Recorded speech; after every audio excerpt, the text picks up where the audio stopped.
जी अस्सलाम वालेकुम। मेरा नाम गुलाम कफील है और आज का ये प्रोग्राम जो हम कंडक्ट कर रहे हैं बेसिकली इसको हम एवोल्यूशन और प्रोसेस इंस्ट्रूमेंटेशन का एक ओवरव्यू आपको देंगे। अच्छा, अब अक्सर जगहों पे ये मिस्ट्री भी पाई जाती है जब हम इंस्ट्रूमेंट्स का नाम लेते हैं कि इंस्ट्रूमेंट से क्या मुराद है।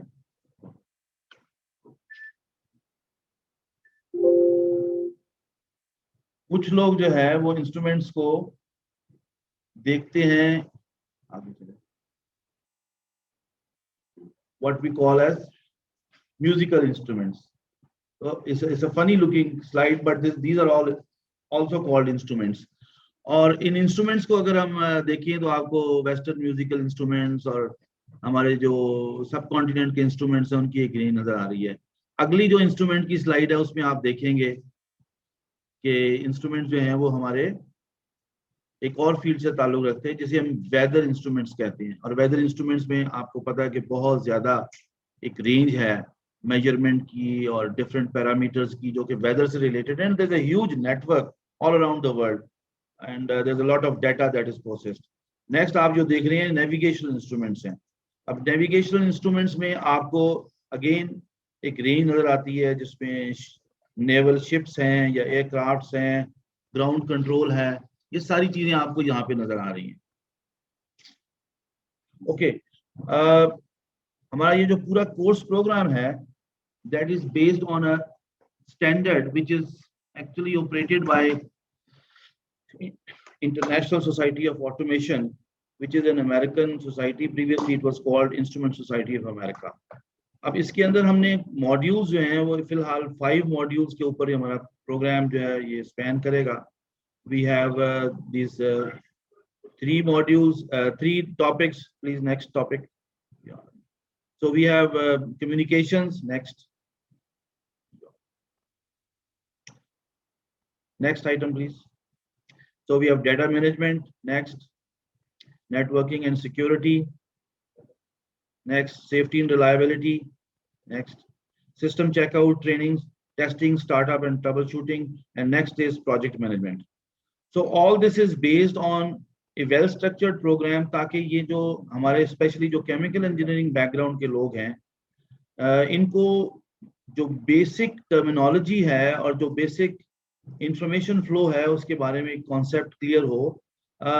एक ही मॉड्यूल में शायद सब सवालों के जवाब ना मिल सकें, बट विल ट्राई कि आपको हम एक स्ट्रक्चर्ड वे में इस जर्नी के साथ लेके जाएं। जर्नी लर्निंग का तो लाइफ लॉन्ग जर्नी है। अगर हम आपके सारे सवालों के जवाब नहीं भी दे पाते, लेकिन कुछ ऐसे सवाल हैं जिनकी मजीद तहकीक के लिए आपके अंदर भी एक जज्बा और जोश आता है तो वो हम समझेंगे कि हमने अपना काम कर लिया है, क्योंकि हर इंसान ने अपने जिंदगी के मुताबिक चीजें सीखनी हैं। अच्छा, ISA के रेफरेंस से आपको बता दूं कुछ और भी इंटरनेशनल बॉडीज हैं जैसे API है, IEEE, IC, NC, ASME, UL, NFPA, AMPP, TUF, FM, ये एक ह्यूज रेंज ऑफ बॉडीज है। और भी बहुत सारी बॉडीज हैं, ASTM, OIML। तो as an engineer you should be aware कि ये बॉडीज का रोल क्या है। ISO ऑफ कोर्स, इनका क्या रोल है, ये कैसे हमें हेल्प करती हैं, इनके स्टैंडर्ड्स और कोड्स क्या हैं, हमने कैसे उनको अप्लाई करना है, किसकी रेलेवेंस किससे है। फॉर एग्जांपल नेस एक बड़ी मशहूर बॉडी थी, अब ये AMPP में मर्ज हो गई है। ये इसका नया नाम जो है वो AMPP है। और NACE stood for National Association of Corrosion Engineers. अब इसका नाम है Association of for Material Protection and Performance. तो ये भी आपको करंट होना चाहिए कि दुनिया में क्या चल रहा है, कौन सी बॉडीज हैं जहां से हम इंफॉर्मेशन सीख कर सकते हैं। बहुत सी इंफॉर्मेशन फ्री ऑफ कॉस्ट होती है, बहुत सी इंफॉर्मेशन पेमेंट बेसिस के ऊपर होती है, बट एटलीस्ट अवेयरनेस होनी चाहिए कि हमने इंटरनेशनल बॉडी ऑफ नॉलेज के साथ कैसे अपने आप को अलाइन करना है। Next please. ओके, ये ब्रीफली हम आपको एवोल्यूशन ऑफ प्रोसेस इंस्ट्रूमेंटेशन बताएंगे। ये just to give you an idea कि दुनिया में सब one of the earliest computer was astrolabe, जिसे अरबी में इस्तरलाब भी कहते हैं। और आपको ये एक और डेमोन्स्ट्रेशन नजर आ रही है प्रिसाइज मेजरमेंट की, पिरामिड्स हैं। फिर आपको नजर आ रहा है 1643 में टॉर्रिचेली नजर आ रहे हैं आपको खड़े, ये बैरोमीटर के साथ एटमॉस्फेरिक प्रेशर मेजर कर रहे हैं। और राइट पे आपको एक मरीन क्रोनोमीटर नजर आ रहा है जो कि समंदर के अंदर टाइम मैनेजमेंट के लिए बहुत जरूरी था। ये एक लंबी हिस्ट्री है, परहैप्स हम इस बार कभी वक्त मिला तो उसको भी डिस्कस करेंगे। ये और पुराने इंस्ट्रूमेंट्स हैं। ये one of the oldest is nilometer, जो कि दरियाए नील के अंदर पानी का जो बहाव था उसको मेजर करते थे। और आप देखिए ये आज तक महफूज है ये दुनिया के अंदर, उन्हें इतनी शानदार, क्योंकि इससे ही वो अपना बजट बनाते थे, एस्टिमेट्स रेवेन्यू का निकालते थे, यील्ड निकालते थे। सो ह्यूमन रिलेशंस के साथ मेजरमेंट जो है वो शुरू से ही जुड़ी हुई है। आगे चलते हैं जी हम। ये एक साहब हैं यूजीन बोलॉन, ये फ्रेंच प्रोनाउंसिएशन है। आपको बार बार फ्रेंच नामों से शायद पाला पड़ेगा जब हम इधर चलेंगे, और भी नाम है, ज्यादा ज़ाहिर यूरोपियन नाम ही है। इन्होंने सबसे पहले ये बोर्डन ट्यूब जो है उसका प्रिंसिपल डेवलप किया। ये मेजर कर रहे थे स्टीम, और स्टीम के मेजरमेंट में इनको अंदाजा हुआ कि ये एक खास शेप की अगर ट्यूब हो तो वो एक्सपेंड करती है विद प्रेशर। और उसी ट्यूब के ऊपर उन्होंने अपना फिर एक अपना पैटेंट बनवाया, और पैटेंट से उन्होंने जो बोर्डॉन ट्यूब है उसकी मेजरमेंट का प्रिंसिपल आगे चलाया। आज भी बोर्डॉन जो है इसकी ट्यूब चल रही है। अच्छा, एक ना बात मैं आपको बता दूं, जब हम ये मुख्तलिफ इंस्ट्रूमेंट्स की बातें करेंगे तो बहुत से हम मैन्युफैक्चरर के नाम आएंगे, बहुत सी रेंजेस नजर आएंगी, बहुत सी चीजें नजर आएंगी। ये जरूरी नहीं कि हम कोई रिकमेंडेशन दे रहे हैं कि आप फलानी कंपनी के इंस्ट्रूमेंट इस्तेमाल करें। हम तो आपको एक सैंपल के तौर पे ओवरव्यू दिखा रहे हैं कि इस पर्टिकुलर मैन्युफैक्चरर की जो चीज है वो आपको रिप्रेजेंट करते हैं और देखने में कैसे लगती है। आगे चलेंगे। ये पुराना एक मैनोमीटर है, हिस्टोरिकल शेप आपको नजर आ रही है, just to give you a flair of how historically things have evolved. Next please. अच्छा, ये आप देखें कि जो इंस्ट्रूमेंटेशन की जो ग्रोथ है वो और इंडस्ट्रियल रेवोल्यूशन बड़े क्लोजली कपल्ड हैं। तो स्टीम इरा में आप देखें, स्टीम जो थी, स्टीम इंजन जो था, that was the locomotive of growth. और नॉट ओनली रेलवे बट जो हमारी सोसाइटी में चेंजेस आई हैं उसमें स्टीम पावर की हार्नेसिंग जो थी और उसकी यूटिलाइजेशन बहुत इंपॉर्टेंट थी। और इसमें आपको नजर आ रहा है एक बॉयलर का कंट्रोल रूम, और नीचे हमने आपको एक व्यू दिया हुआ है ट्रेन का। This was a train era, जो 19th सेंचुरी का जो ईरा था, that was a train era. आगे चलें।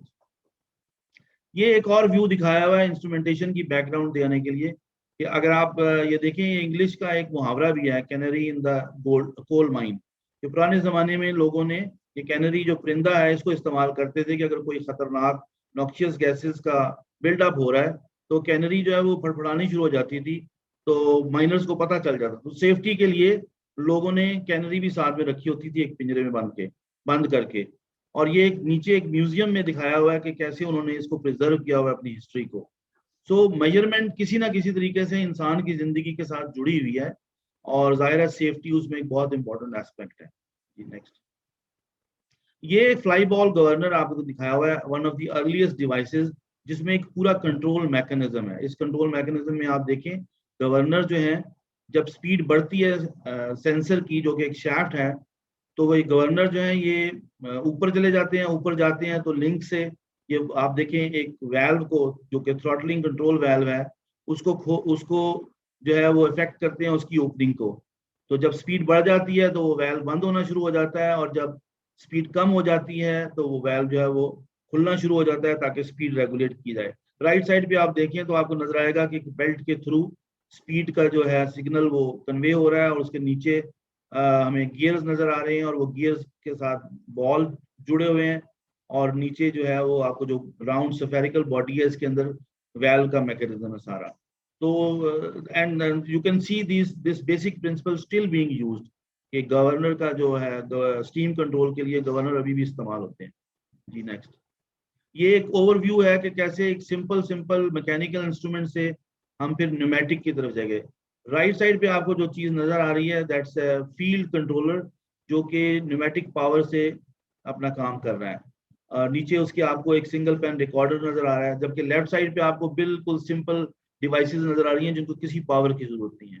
जबकि राइट साइड पे जो डिवाइसेस हैं इनको आहिस्ता आहिस्ता पावर की जरूरत है इन वन फॉर्म की अदर, बट उनकी कैपेबिलिटी भी इनहांस हो रही है। नेक्स्ट।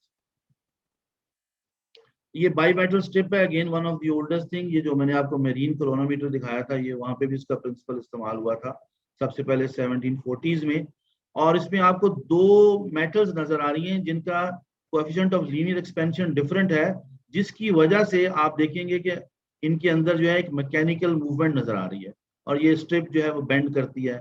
अब इसके बेशुमार एप्लीकेशंस हैं। आपका जो घर का वाटर गीजर है उसमें भी इस्तेमाल होती है, बॉयलर में भी इस्तेमाल होंगे, अर्लियर टाइम में ये हमारे एयर कंडीशनिंग सिस्टम में भी इस्तेमाल होती थी। तो ये बहुत ही ज़्यादा वाइडली यूज्ड सिंपल प्रिंसिपल है जो कि कोएफिशिएंट ऑफ लीनियर एक्सपेंशन के वेरिएशन इन डिफरेंट मटेरियल्स के ऊपर बेस्ड है। चलें जी, मर्करी थर्मोमीटर सबसे पहले जिस बंदे ने इसके ऊपर काम किया था उसका नाम गैलीलियो है। 1592 में इसने ये तजुर्बात किए। आहिस्ता आहिस्ता एक डच साइंटिस्ट था डेनियल फारेनहाइट, जिसने ये सोचा कि इस प्रिंसिपल को अगेन जो मर्करी की एक्सपेंशन है इसको इस्तेमाल किया जाए। फिर बाद में इसको फर्दर इम्प्रूव किया और एक आंद्रे सेल्सियस एक स्वीडिश साइंटिस्ट था जिसने ये काम किया और उसने भी फिर 0 to 100 डिग्री की ग्रेजुएशन की।